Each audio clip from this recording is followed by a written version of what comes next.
So today's seminar is going to ask you a question. Are you creepy or are you not creepy? And if you are creepy, or maybe sometimes creepy, why is that? Why is it that your brain does that to you? Why is it you can meet somebody who you like, and instead of going up and just being yourself and being calm and being normal, you go up and you're socially stifled and weird and making a bad impression? This is going to go very, very deep into that. And rather than giving just these kind of basic little tips like, well, maybe you should just say this, or maybe you should just do that, these very, very basic videos, what we're going to do instead is go very, very deep into your brain's chemistry and what it is that sets off proper brain chemistry and what it is that sets off negative brain chemistry. Because you probably felt this, right? You probably experienced this at experiential level, that you're crushing it socially or you're clamming up socially. So this is going to go very, very deep on why. Now, by the way, if you like this seminar, and I think you're going to take a huge amount of value from it, I also want to let you know that this was a free seminar. This was something that I did completely for free. Everybody in this audience didn't pay one penny. And that's because I do free seminars all over the world. And with lockdown coming down right now, I'm back on the road. I'm doing a ton of these free events. And my team, I've got a crew of incredible speakers who teaches the exact same content. We've all worked together for years. We're teaching these all over the world. So what you should do right now is click the link below right now, and you can actually see if we're coming to your city. We've got an amazing World Summit coming up in Austin, Texas very soon, and I'm going to be doing a tour of just about all of Texas, doing seminars all over the place in Texas, but we're doing these all over the world, so don't miss out, right? Imagine if you're someone in Texas, you found out that I was literally right in your city, and you missed it. Completely free event. And by the way, there's also people who can't come to free events, and that bothers me because I truly believe that you have to have person-to-person interaction to make this real. If you don't, it kind of messes you up. So we also do a free call. And literally, there's an entire system that I set up where people will actually take your calls and take you through a little miniature course, person to person, and answer all your questions. Very, very powerful call, and figure out the best path forward for you. So I've got a free event that I do, just like this one here, and a free phone call that I do. So anywhere in the world that you are, you can actually get real life human interaction. And that way, you don't have to stare into your phone or into your tablet or computer just passively, but you can be active in this experience. And the point of that is to be results oriented. I think it's very, very hard to just watch these videos and get a result. I think this kind of begins that process. I want you to have person-to-person interaction, make it real, and get the actual result that you want in your health, wealth, relationship, and higher purpose. Get on that now. Click this link below. Get into the free event. Get into the free phone call. And enjoy this free video now. Let's go. Why don't we break down the word "they're creepy" and show you what it actually means, okay? I'll show you what it is. I'll break it down for you. When they say the word creepy, what it actually is this. So, have you ever wondered how I do improvisational speaking like this off the cuff? You ever wonder how I do it? Yeah. Is it a bit weird how I do this? Yeah. Is it a bit strange? Do you ever watch and think, how do you make this up? Because I have different types of teaching I do. One is called the free tour. The free tour, I will always go off the cuff. Now, some of these themes I've covered before, but I'm covering it a little bit more refined here. But many free tours I do are 1,000% off the cuff. No preparation. I've never said any of it in my life, or minimal. So this one here plays on previous themes a bit more. Not the best example, but I'd actually probably still release this because I think it nails it in a little bit more succinct way. Maybe impact a little deeper. So how is it that I'm doing this? Here's the trick to it, okay? So there's a book called The Winner Effect. And what they explain in that book is that when you are at the top of the social hierarchy, your brain will provide you with more serotonin, dopamine, acetylcholine, GABA, or at least the right permutation of it. And the reason why it does this, to understand, is it is hierarchical. So let me give a simple example there. Let's say that I'm not good at survivalist trading. Let's say I'm not really like someone you'd want to be lost in the woods with, which I was a good Boy Scout, but that was a lifetime ago. So I'd fall into that category, sadly. Now, let's say that we crash out in the middle of the woods. Plane crash, helicopter crash, car crash. Let's say that you are really good at survivalist stuff. Are you by any chance? Good. Are you really? Yeah. Like for real, for real? Yeah. Wow, how cool is that? Yeah. Okay, now he already looks happy. His brain neurotransmitters are shooting up. So what'll happen is, see, right now, because my brain neurotransmitters are relatively fired up, even if you knew more in the woods than me, because I feel more high status, because it's my room, it's an unfair, skewed advantage, weirdly, because of that, more people would listen to me than you. Weirdly, right? Or, you know what's funny? You might even listen to me. You'd be like, Owen, I've been working on survivalist trading for 10 years. I'm like, I live in the Hollywood Hills, but follow me. And I'd be like, come on, let's go. Hey, and see how my voice is booming? You see how I'm thinking clearly? See how my eyes are bright? Hey, Forget your survival training. Let's go. So what would happen is we would get killed if we were to do that, right? Because we listened to dumb Owen. So what happens is that we're basically trained to where if we're in an area that we feel like we have a competence and we feel like we're in an environment where we have high status, it switches on our winner effect and we become very talkative. Our voice becomes very expansive. So, you want to say expansive. You can hear right in the expansive. It kind of hits like this. It's almost like a drum beat there, right? A drum beat. Well, with the person who's doing that, we tend to follow along with that person. And so this winner effect exists so that the person who basically has the most value to offer to the tribe, they will get the most clout. And then what happens is, and here's the key to all of it, so you need to really understand this, the key to all of it is that if you're not someone who should be a leader in that environment, your brain will actually shut you down so you don't harm yourself.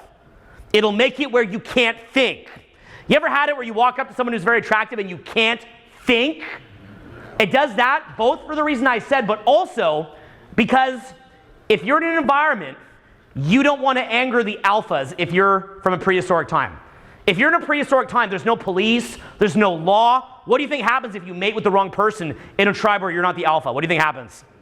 You get killed, right? So people who didn't have this mechanism got killed.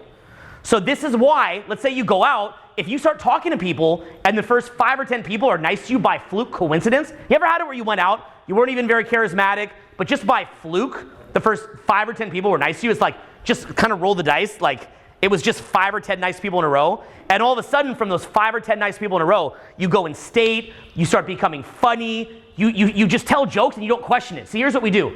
We tell a joke, but we question the joke. We're like, and then what'd they think? What'd they think? We do that, right? It's when you stop doing that people like you. So that's the main key, is that you have that winner effect. So what happens is we go into a lower state where we can't think straight. We go into this kind of derp state, this kind of haze. And then all that we can think is, I want the photo. I want the photo. I want this. I want that.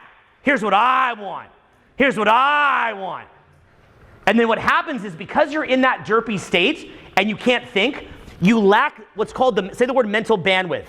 Mental bandwidth. You lack the mental bandwidth to be aware of how the other person thinks and feels. You're missing social cues. You will miss social cues so badly and egregiously. And so what'll happen is, if you're somebody who's been in that low end of the winner effect since you're a child, in my experience, what I've seen is that you're so disconnected from reality, and it's very, very dark what happens, because in effect, you've been repelling, you have no social awareness because your brain is shut down, you don't feel good. Then you say, I don't feel good. Why don't I feel good? Maybe I don't feel good because I don't have this. I don't have this. I don't have this person, this object. I want it.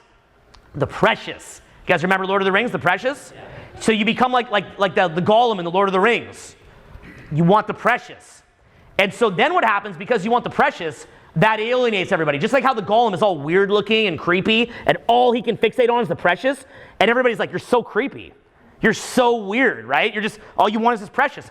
That's how the high status person feels around you. The attractive person feels around you. You just want the precious, and they're the precious. And you're like, I'm not the precious, please, come on. So what happens is then you miss social cues, you don't have social awareness, you tell jokes in an approval-seeking way, you can't be yourself, you're not in a nice flow, you're anchoring your happiness to them, you're trying to use them as fuel and food. So of course they call that creepy, okay? So we've all heard the word creepy. Now you know what it means, right? That's what creepy is. That's the effect that happens. And you want to know why I talk about this with such passion and conviction? Because who is the creepiest one ever? Me. I was like, how come I'm repulsing everybody? How come people don't like me? Why don't people want to be around me? I had to spend decades figuring out what was going on. I literally used to sit there thinking, how come some people are just cool? Why can't I be cool? Why is it that there's these groups of people that just don't want to be around me? How come they don't want to be my friend? What's wrong with me? I literally thought there was something inherently dark, evil, or wrong about me. There was a wrongness in me, okay? Now, by the way, what are we seeing in society? This mindset is multiplying in society because social media, consumer culture, and also, I hate to tell you this, but with things like Tinder and apps like that, anyone can go right to the most attractive person for their mating needs. So they don't even have a lot of interest in meeting you. And by the way, here's how bad it really can be. They go with Tinder for their mating needs of who they're attracted to, and then they go to sugardaddy.com or, what's that other one? Seekingarrangements.com for their financial needs. So now they got someone for their financial needs. They got this other person from Tinder who will never be exclusive with them for their fun needs. And where's your lane? Where is your lane in a world like that? There's not a lot of lanes for someone. Now, by the way, what it is, it's what I'm describing here. Emotions, just providing good emotions. Being that cool person to go kick it with. Someone who's genuine, someone who's real, someone who's kind of funny, someone who's socially aware, someone who's not needy, someone who's comfortable with themselves. That's your lane. You think you're going to meet someone by being more rich? Listen, right now, what if I told you you could have a giant 7-story house in the Hollywood Hills and make a couple $1 million a year? Would you think, well, if I had that, I'd be confident? Most of my neighbors make way more money than that and have bigger houses. So what then? If I'd ask the women in this room, have you been to a party? Have you ever been to a party at a bigger house than mine? Of course you have. So if I'm like, look at my house. Look, I got 7 stories. What do you think now? Right? Let's even be real. Let's say I got really fit. The most fit I would realistically get. Imagine me at my most fit. Have you ever maybe dated someone more fit than even that would be? Yeah. Okay? So I'm not going to get it. It'd be great to be more fit, but that's not going to be my lane. That's not going to be the lane that I succeed in. Look, right now, if I'm like, oh, look, we have a big room here for me, the guru. Ooh. Have you ever seen a room bigger than this? So if I'm like, do you guys think it's cool that I have this big room full of people? Now do you think I'm cool? You're like, I could go see Tony Robbins, Owen. That wasn't why I liked you. I'm like, no, but if I got a bigger room, what do you think I'm cool? You're like, Tony Robbins has 40,000 people, Owen. I'm like, this will be a very large free tour, guys. So, right, I'm not going to win in that lane. You're not going to think I'm the cool one in that lane. You'll like my stuff if I relate to you at a level that you really connect with, if I'm more real with you. Maybe you feel like, hey, he connects with me in a more real way than that bigger teacher or whatever, whatever it would be for you. You can let me know later. So, you see the main idea, okay? So you've got to understand where your lane is. Where is your lane that you're going to be successful? It is very, very easy to meet and network with or to date very high-level people. Very easy. But you've got to understand where your lane is. You've got to understand clearly where the leverage points are. You've got to understand clearly how to raise your own kind of winner effect so that you have the bandwidth to ask, what do they want? How do they feel? What are they experiencing? What are they getting from me, right? A simple one, I was teasing you about this earlier, is people who come to me every event, they say, hey, can I get a picture? They don't have the mental bandwidth to say, wait a minute, if I get a picture with Owen, it's just 3 seconds. Why can't he let me get a picture? But if I take one picture, if right now I get a picture with him, what happens?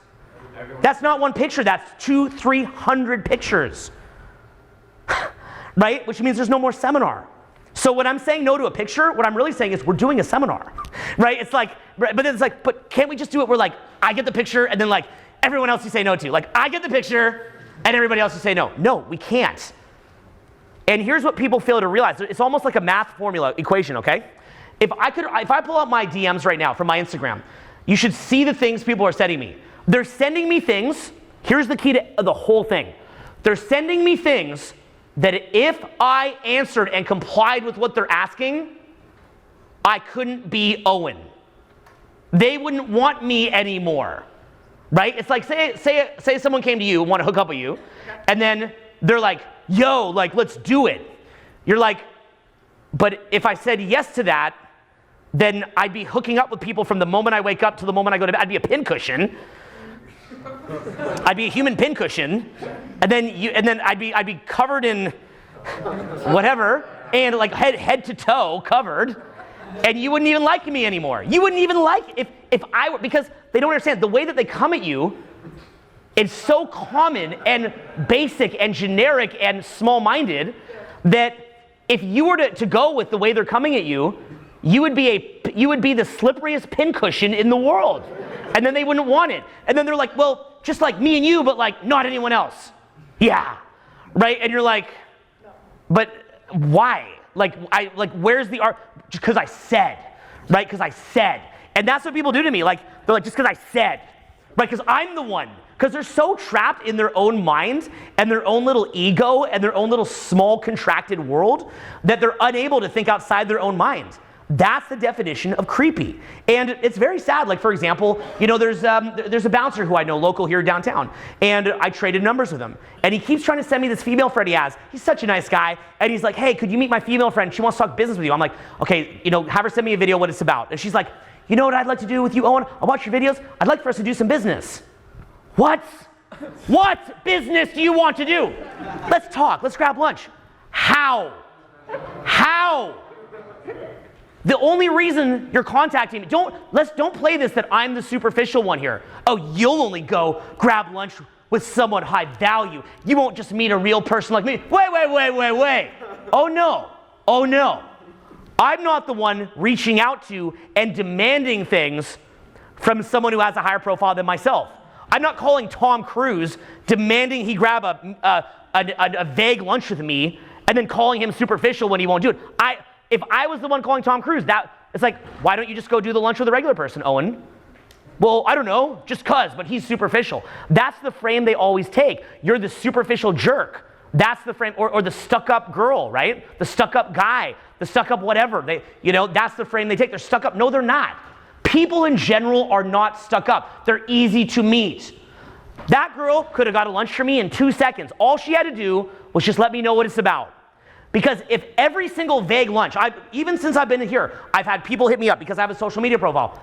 Hey, can I grab lunch with you? Let's do lunch. Let's go do this. I'm like, why? The only reason they're contacting me is because I have a higher profile. That's the only reason why. There's no other reason at all. None. But let's be clear here. There's none. There's no other reason. So, what's that? They like my content, but here's the thing. My content they know about because I have a profile. If my content had 2 views on YouTube, nobody would know about it. So they know me because of the content and because of my profile. Okay, they like my content? Cool. So let's say you go up to someone who's very attractive. You're like, you know who I like? You. Like, hey, Tropicana model, you know what? You're my type. Yeah. The Tropicana model is everyone's type. I'm not saying I'm everyone's type, but you know my point. There's enough people who have that. So that's not enough either. So, I really connect to the content. I really connect to, the Tropicana model. I really connect to the Playboy model. That's a great look. That's a great look you have going there. Yeah, no kidding. Like, we get it. That's like, so they're not thinking outside their own head, right? And so all they had to do, so if every single vague lunch I got offered to, I went and answered, I wouldn't be able to post a video. I wouldn't be able to do a seminar. I wouldn't be able to do a program. I wouldn't be able to exist. I'd be the pincushion. I would be the slippery pincushion of lunches. I'd be the slippery pincushion of photos. I'd be the slippery pincushion of everything. I like the slippery pincushion metaphor now. So stop trying to make someone, if you're trying to make someone into a slippery pincushion, who's the problem here? Is that a them problem or a you problem? That's a you problem. So what you do is you just figure it out. And how is it? It's exactly what I told you. Realize the lady you want. Be that cool, genuine, authentic person. Handle being present to the moment. Handle having a cool, positive life with other things that feed you. Get rid of your trauma, have a cool life perspective, go have the ability to meet a lot of other people so you're not in scarcity, learn how to entertain yourself, have things going on, and then have something cool to invite someone to. Have something cool. People come up to me, they're like, let's grab lunch. This happens to me all day. Let's grab lunch. I go, why? What, there has to be a reason to grab lunch with you? I have 50 knucklehead friends that I grew up with that I hang out with all the time. Like, there's no space for that. Well, just tell me the reason why you want to meet up. Meanwhile, other people who listen to, here's the big joke. Okay, so say you resonate with my content. If you resonate with my content, you know how to hang out with me. I told you how to do it. I told you step by step how to do it. I had another video I did in New York. I explained it for 2 hours. I explained for 2 hours how to become friends with me. I go to the back of the room. What do you think everyone did? They want a photo. I walk to the back of the room and several hundred people try to get a photo. I'm like, we just spent 2 hours explaining how to make friends with me. I don't understand. How could this have happened? Right? What was the meaning of this past 2 hours? Here's why it happened. Because it's that winner effect thing I just talked about. If you're in a low winner effect, what winds up happening is that it shuts your brain down. So you can hear all the information, but you can't internalize it or apply it. Many of you in this room have heard about social skill information that we've taught for years. You logically understand it, but under pressure, you can't apply it. You shut down and you go back into your autopilot responses. You see what's happening here? So you have to actually follow the instructions. You have to put time and energy into it. You have to commit to it. You have to have a sense of urgency and get it down. What I'm showing you, plain and simple, is a way to meet people who can have huge benefit to your lives. People who can provide you with incredible opportunities, and not just the fact that they can introduce you to more attractive prospective partners, not the fact that they can just, show you things about your business, not just the fact that they can invite you to incredibly luxurious places that you'd like to maybe visit all for free, like what you see Luke doing. Not just that, they can also help you learn how to think. Because people that are, say, billionaires are thinking at a different paradigm. They're thinking at a different level, okay? I specifically moved in with a guy that's a near billionaire for a couple years, and we would just do parties together for fun. And I specifically did that because I wanted to learn how to think at that level. Okay, it was important to me to get around those kinds of people. I've done it my whole career. But not only do they show you how to think at a different paradigm, they also oftentimes operate at a different energetic frequency. So say you see me up here talking and able to talk and talk. Because I've done the work, because I have put in the work, if we were to hang out, you might feel a little bit surprised what that's like. You might be very surprised what that's like. You'd probably see a few things. In most cases, I'd probably be laughing a lot more. I'd probably be thinking to do a lot more interesting, fun things. I'd probably be seeing opportunities and just going for it without even having any fear and just doing it. I'd be thinking about higher level stuff. I'd be probably a little bit more present to the moment. And there's people way higher level than where I'm at. But I'm just making the point because I've done the work. If you're new to this, probably you haven't done the work yet. Some of you here have, and you'd be more so than me too. It's not a competition. We're all on our own journey. What I'm saying though is that when I've hung out with people at higher levels than myself, that was the experience that I had. I had that experience. And what's funny is when you're hanging around with someone who's very successful, you always think that you should get them to give you a handout. I've had it to where I'll meet people that are fans of mine, and I say, hey, for example, I'll meet other coaches in my industry. And I'll say, hey, if you ever need any help, let me know. You know what the first thing they usually say is? And they're all broke. You know what the first thing they usually say is? Could you do like a shout out? I'm like, is that what I'm worth? Like, are you going to sacrifice a 10-year relationship for a shout out on Instagram right now? Because I'll do it. Like, if you're going to really let me off the hook with that, that's like the picture. Like, you're going to let me off the hook with a picture? Don't you have any ambition? Have some ambition. Don't let me off the hook with a picture. Say you met someone in the club you're very attracted to. You're going to let them off the hook with a hi?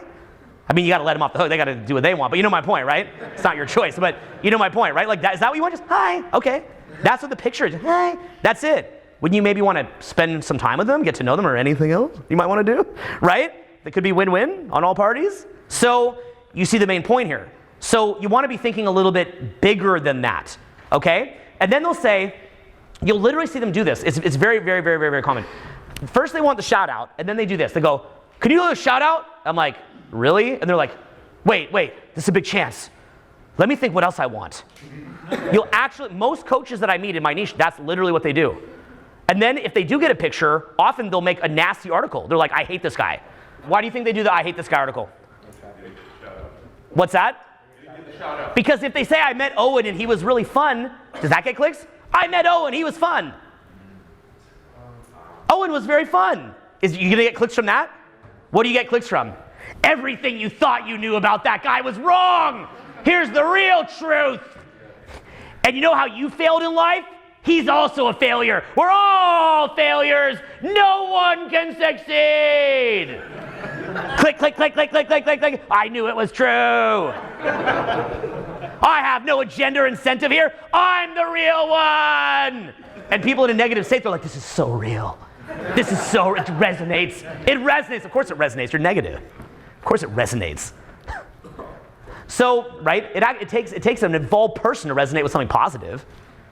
So, I love watching people winning. That's what makes me happy. I'm so much liking to see people win. You could lie to me, and I'll just believe the lie. Be like, this guy who you think's winning, he's actually losing. I'm like, nope, don't believe you. He's winning. You know why? Because I just want to be. I don't care. I'm not looking to be let off the hook. right? Say that you told, like I love Grant Cardone. Say that you were to say to me, Grant Cardone's jet is rented. I would just not believe you. You wanna know why? A lot of people would believe it because then it would let them off the hook from getting the jet. I don't want to be let off the hook from getting the jet. I'm like, nope, don't believe you. I strongly believe he owns the jet, by the way, although who knows, right? But I wouldn't believe you. You wanna know why? I wouldn't believe you because I wanna go get the jet. Hey, stop killing the people I'm looking up to. I think what he does is cool, stop wrecking it. I'm not listening to you. Not listening, the jet's real. Wanna know why? Because I'm selfish. I just want the jet. I just want the jet. I wanna believe I can get the jet, I just want the jet. But what do most people want?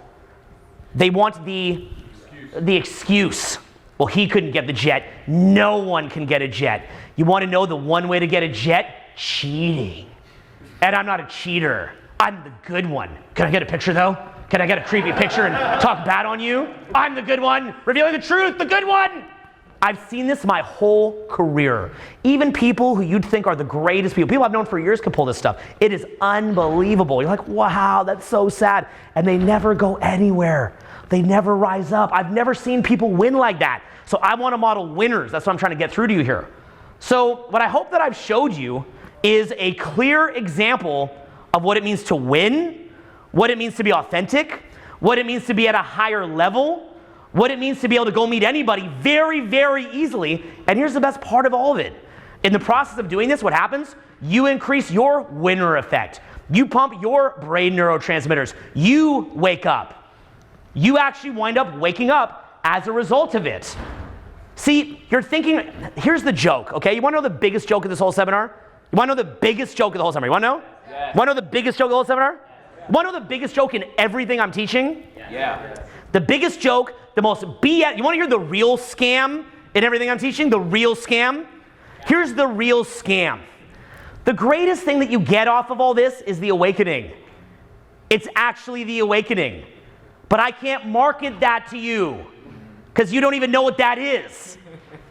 You don't even know what that is.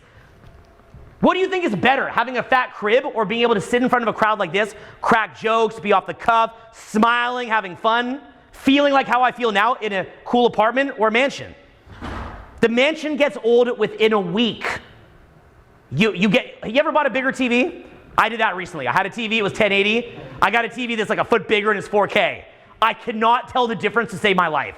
For the first week, I'm like, look at this TV. This is amazing. When you play Horizon Zero Dawn, you can see every one of Aloy's braids.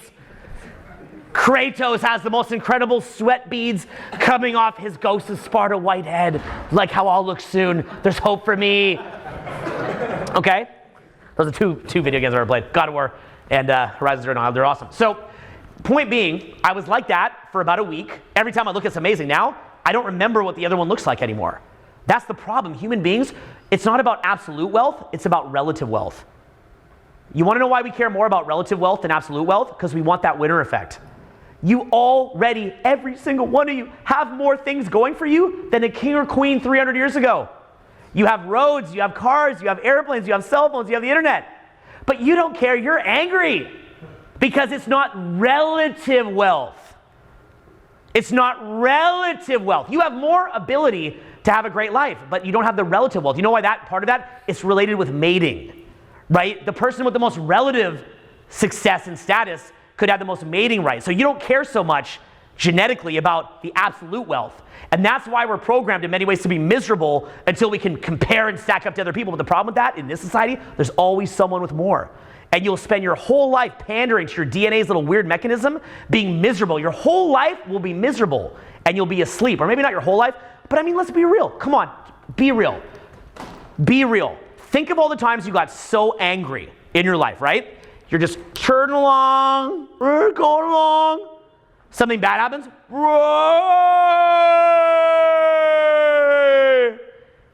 Back up to normal. Something bad happens. Something good happens. Right? Think about it. Same with dating. You're so miserable, you're lonely. You meet somebody, you're happy for a short period of time, then they make you equally miserable. You're even more miserable. Like, I thought this was going to solve everything. It just got worse. It's like being in this weird commando mission. You fight your way into the middle through the jungle, then you got to fight your way out. On the way in, you're thinking that was it. You didn't think of the way out. It's like when we went into Iraq, right? We're just going to get in. Didn't think how we're going to get out. I actually know nothing about that. I'm pretending like I do. I'm like, all those dynamics of Iraq that I know. So, right, but we don't think how we're going to get out. So in most cases, we think we're going to be happy. We're not. So when I say to you things like, here, I'll help you to network with higher level people. I'll help you to get a better dating life. I'll help you to make more money. Give you ideas that could help you.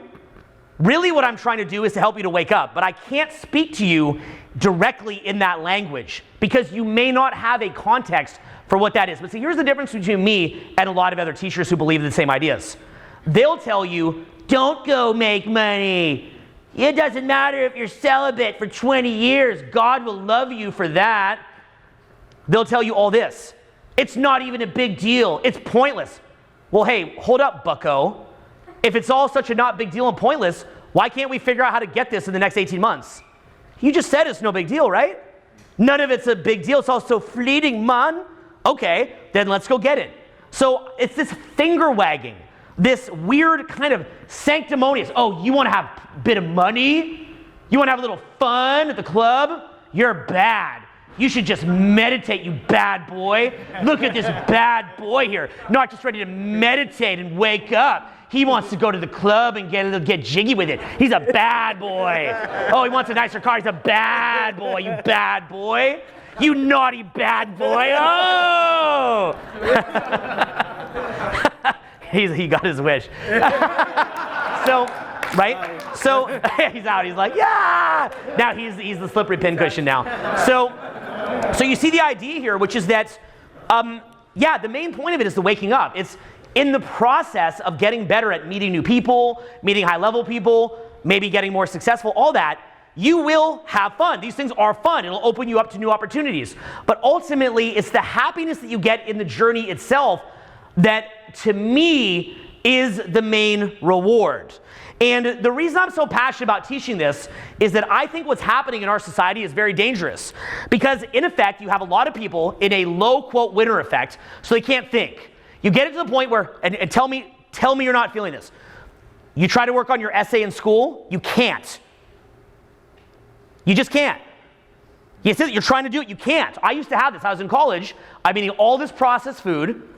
I'm in this really low paradigm, and I got an essay due. And I can't get it done. I keep going back to the video games. I keep watching TV. I don't resonate with the success. I don't resonate with getting it done, and I don't have the attention span. And it kills me because I roughly know what I should write in that essay, and I'm in a great school. But I just can't get to it. So now I've got to go lie to the teacher and make up some sob story about why it's late. And then I take another couple days. And it kills my self-esteem, and I still don't get it done. And there's all these things in your life that you procrastinate and put off. You roughly know what it would take to make your life look amazing. You roughly know. But it's hard to actually get yourself to do it. Then even if you were to walk up to that person and talk, or maybe, be an ambassador for your brand or create a new business, it's hard to focus. It's hard to get the courage to go do it. It's hard to have the lateral thinking to get different ideas in business so that you can actually have these amazing, brilliant ideas. But here's what I've done for many years. Not only have I become a great public speaker myself, but also, and by the way, an improvisational public speaker, which is pretty wild, but also I've taught other people how to do it. See, my great success was not making myself money. In fact, I got to be honest with you. I had one fatal flaw in making money. You want to know what it was? It's going to be a humble brag, but it's actually really bad. I was too codependent. I sat there working on the brands of other people for years. You ever seen a teacher that has so many other brands around them that are successful or winning? You ever seen that? You ever see Tony Robbins, like a whole crew of people just like him? I spent years working on the brand of other people, rarely my own stuff. You remember around 2016, 2017? Almost no videos coming out from me. Almost none. And everyone's like, where's your videos? Everyone else's videos are coming out, not mine.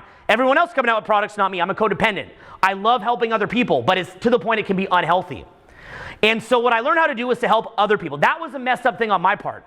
When I say that I did or was attached to over $100 million in sales in my life, I didn't pocket that at all. But I helped other people to make that for sure. I know how to make a lot of money. What I've had to learn how to do is to do it for myself and not just help other people do it. That was my flaw. Anybody here see the video I shot in Asheville, North Carolina, where I said, I'm going to teach self-help, but in some ways I feel like a fraud? You guys see that? I literally said in some ways I feel like a fraud. I know how to help people make a lot of cash. The problem is I'm almost too good at it. I know how to help other people to be an ambassador for their brand. I know how to help other people build a product. I know how to help other people build a channel. Not just the people in my organization, by the way. I've done this with many other people who you know that are way bigger than people in my organization. I just like seeing other people winning, maybe a little too much. Sometimes it goes too far. That's called codependence. Not a very happy part of the speech, right? It's all fun until I said this. It's kind of not as fun anymore. But I gave you guys a lot of crap. I'm going to give myself a little bit of crap here. I'm going to be transparent about it. And I had to learn about boundaries. One person to help me was a guy called Ross Rosenberg. And he talks about being a codependent and being attracted to people that are narcissistic. For me, it was when I would push and push and push to help people, and they would just totally go sideways. I was like, wow, I helped that much? You want to know what you learned from that? You want to know the big takeaway there? You think that if you have that much value to offer to other people, that they'll finally love you the way that your parents never would? You don't know this consciously, it's unconscious. But you want to know the truth of it? Most of them loving you will be a lot more to do with keeping a proper, what you'd almost call a buyer-seller dynamic and a validation dynamic, more so than what you're actually offering. That's pretty weird, right? How weird is that? How many of you have done this is a very sad topic, I can see in your faces. Who here has been affected by this? Put your hands up, who's done this? How many of you have had it where you tried so hard to help other people, you had so much value to offer them, and they just wouldn't get it no matter how hard you tried? How many of you had it where you would invest more and more in another person, and the more you invested, the more that you backwards rationalized continuing to help them, and then the more that they took you for granted? And it got to the point that you're begging them to take the value, and they won't take it, okay? It's an insane, insane problem. And here's the really scary part. If you get involved in the wrong dynamic, it can literally deplete you, okay? It can deplete you. Now, this is late at night, right? This is towards the end of the seminar, right? There was probably twice as many people in the room here earlier. So you people that are here now are people that are really in this content, for many of you, because you've been very affected. You've been very messed up over a lot of things. Or for some of you, you just love the content. But for many of you, if you're here late on a weekday, literally, it is because this has really, really affected you. And it's affected me. And what I found was that when I worked and worked and worked for other people and never thought about myself enough, what wound up happening was that it depleted me to the point that I couldn't be my best, and I actually couldn't help people as much. That's the irony. I couldn't help people as much. And I saw this in many cases. One example, there was someone I met who I thought was amazing for me. We would have been such a good couple. And she spent a lot of time with me. She really did. I have met so many people over my life, and this was someone who I thought was such a good fit. We had so much in common. But what happened was, I thought, well, with this person that I really like, I'm gonna drop all my guard, and I'm just gonna put it all out there. And what wound up happening was that her and I were seeing each other for a while. We had an amazing time. I don't regret any of it. She was wonderful, by the way. When I'm saying this, the subtext would seem like she's the one with the problem. No. Who was the one with the problem here? I was the one with the problem. She didn't. If anything, it was because we had so much in common that she tolerated a lot of these dumb things I was doing. It's my fault, not hers, 100%. And that really woke me up to it, because when I saw someone who I had that much in common with and who I had that much fun with, and she had that much fun with me, because I put it all out there too much on the front end and she didn't get it, that was a big slap in the face. Another one was people who I work with, who I literally helped build millions of dollars for them. And literally, I just put it out there so much they wind up leaving. And not only do they leave and say, hey man, thanks a lot, it was a slice, but I'm gonna do my own thing, but they even hate on me big time even after they leave. And I realized, you know what happens? You put it out there too much, the average person will probably even think you're manipulating them. You wanna know why that is? Why are you giving me so much for free? What are you getting from me? I just am kind of messed up and I wanna have cool friends and do cool stuff together. I don't believe you. You're getting something. You ever had it where you give too much and it's like they think that you're getting something from them? You ever have that? So you have to be aware that primarily the thing that makes people like you is actually the establishment of that buyer-seller dynamic and the validation dynamic.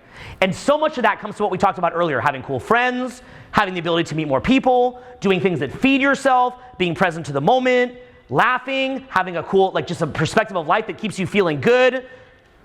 All that stuff, in my mind, is what keeps that buyer-seller dynamic going. Here's the key. I didn't give her the gift of getting to invest. I didn't give her the gift of getting to invest. I just invested. I'm like, I'm gonna invest. And what happened as a result of that, by me doing that, was I took away her fun of getting to chase me. It's a little bit of fun to get to chase each other. I'm like, no, you don't get to do that. Right? It's like as if, we're gonna, like maybe, I'm gonna make dinner tonight, you're gonna make dinner tomorrow night. I'm like, no, every night I make the dinner. They're like, I wanna do some dinner for you. No, all me. That's the vibe of it. I wasn't doing that exactly, but that's the vibe of it. I took away the fun part of it. You see that? In addition to that, let me tell you a quirky thing about human beings. Most of us can't be present to the moment without massive training. Most of us are constantly unable to take joy in what's in front of us and always want the next thing. Right? I've had it where there's some jacket I'm freaking out over. I want to go buy it. Really expensive. I go buy it. You know what usually happens when I buy the jacket? You think I'm just like, all day? What happens the second I leave the store with that jacket? It's like a Kleenex box got pulled out. The next Kleenex comes up, the next jacket. Why? Because we all struggle to get present to the moment. We all want the bigger, better deal, the next thing. So what's happening is that if you're too available, you're that jacket. They can't even perceive you.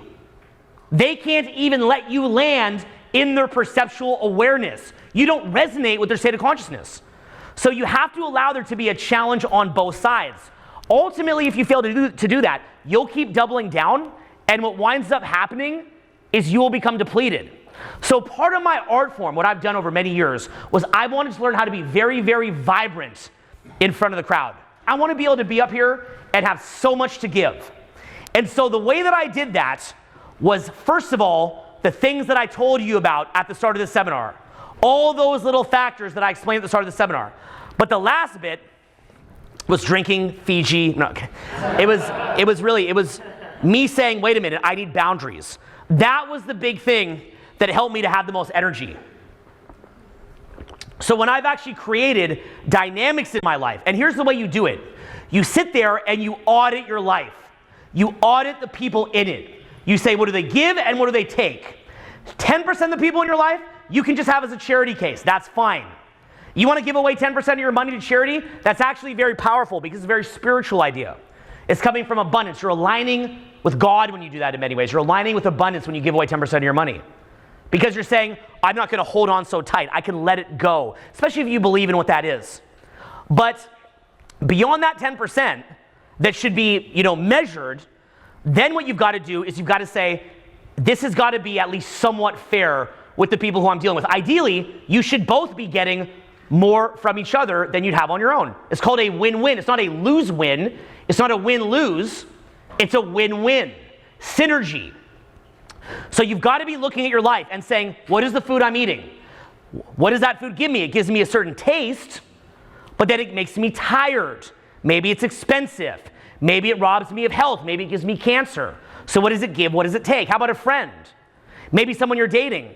Maybe someone you're dating, you have incredible intimate life, physical life, but they're mad all the time. Well, what good emotions you get from the physical side, but what is it taking on the anger side? I've had that. I'm dating someone very attractive. I could pull out pictures of people I've dated, and you know what you'd probably think? If I could date that person, I'd just be happy, point blank, period. But when that person is flipping out on a regular basis and losing their mind, like think of the person who you would just cut your arm off to have a chance to have as your partner, right? You'd cut your arm off. Like, no matter how annoying they are, they're so attractive, it'd be worth it. You want to know the truth?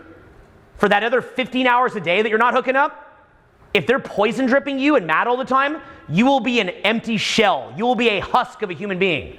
And that can really happen. Who here has that ever happened to? And by the way, it's maybe not even their fault. Maybe it's just the dynamic. That's fine too. Okay? That's fine too. So the last thing, as far as having that energy, is really looking at your life and saying to yourself, where are the win-wins and where is the synergy? Okay? Where are the win-wins and where is the synergy? And everybody stand up and yawn right now, by the way, because we're having a late one. Stand up and yawn, go, good. So the main idea being that what I'm trying to lead you towards here is, yes, I want to show you how to be more financially successful. My ideas on that. I want to show you how to communicate better. I want to show you how to be able to meet people easily. I want to show you how to be able to bring better people in your life. I want to show you how to go on the vacations you want to go on, live in the place you want to live, meet the people you want to meet, do the things you want to do, drive the car you want to drive, live the life you want to live, and do something that is resonant to your core strengths. I want to help you with that. But in addition, I want to show that to you within a context of inner transformation to where it's the person you become in the process that is really the reward. That is what the message that I have for you here today. And I've spent 20 years of my life testing and split testing and coaching and teaching and going through the process myself, building myself up, but also other people. And those are the insights I shared here with you today. So we're going to make this big, okay? This is really the seed of a much, much bigger movement that we're building. We're going to build this huge